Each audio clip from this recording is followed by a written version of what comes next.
मेरे प्यारे दोस्तों, आज हम बात करेंगे रामायण की अनकही अनसुनी बातों में रावण की। लंकापति रावण आखिर कौन था? रावण कैसे बना दशानन? दशानन के हर सिर में क्या एक बुराई छपी है? रावण के 10 सिर किस बात को दर्शाते हैं? तो चलिए इस वीडियो में लंकापति रावण से जुड़े कुछ अनकहे रहस्यों को जानने की कोशिश करते हैं।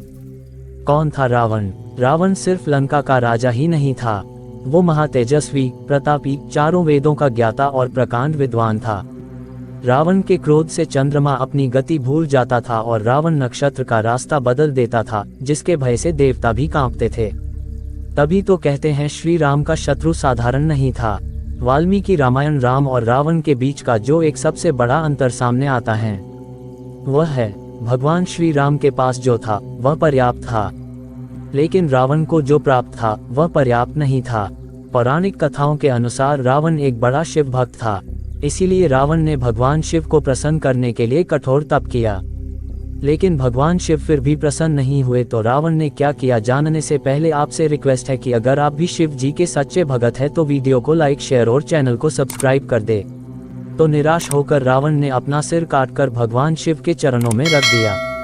लेकिन हैरानी की बात यह थी कि सर काटने के बाद भी उसके धड़ में फिर से सिर लग जाता था। ऐसा वो एक एक करके 9 बार करता है और 9 बार ही उसके धड़ में सिर वापस आ जाता है। जब 10वीं बार रावण सिर भगवान को अर्पित करने जा रहा था, तभी भगवान ने दर्शन दिए और तभी से रावण को दशानन कहा जाने लगा, यानी 10 मुख वाला, और तब से ही रावण महादेव का परम भक्त कहा जाता है। रावण के 10 सिर भ्रम या सच? रामायण में रावण की भूमिका सबसे महत्वपूर्ण है।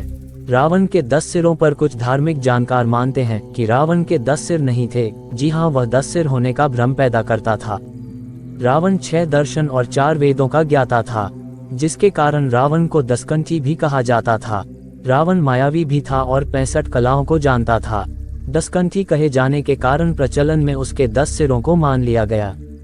तो दूसरी तरफ गोस्वामी तुलसीदास रचित रामचरितमानस में रावण के 10 सिरों का वर्णन किया गया है। रावण के 10 सिरों को 10 बुराइयों का प्रतीक माना गया है। काम, क्रोध, लोभ, मद, मत्सर, वासना, अहंकार और अनैतिकता को रावण के 10 सिरों का प्रतीक माना गया है।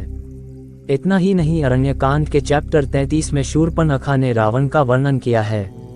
उन्होंने कहा कि रावण एक कठोर, नशे में चूर, दुष्ट मानसिकता वाला, अन्य लोगों की तुलना में खुद को अधिक महत्वपूर्ण बताने वाला और संयमी व्यक्ति है। रावण एक ऐसा राजा है जो जनता की सुनता नहीं है। रावण इतना बलवान होने के बाद भी अपने देश की रक्षा नहीं कर सकता है। तभी तो श्री राम ने रावण पर विजय प्राप्त की। तो आज के लेख में रामायण के इतिहास से हमने जाना कि रावण तो परम ज्ञानी था, लेकिन उसके कर्मों ने उसको बुरा बनाया था। रामायण से जुड़े अन्य रहस्यों को जानने के लिए गीता ज्ञान के साथ बने रहे। आपको अगली वीडियो किसके बारे में बनाए आप कमेंट करें, अगली वीडियो वही बनाएंगे। जय श्री राम।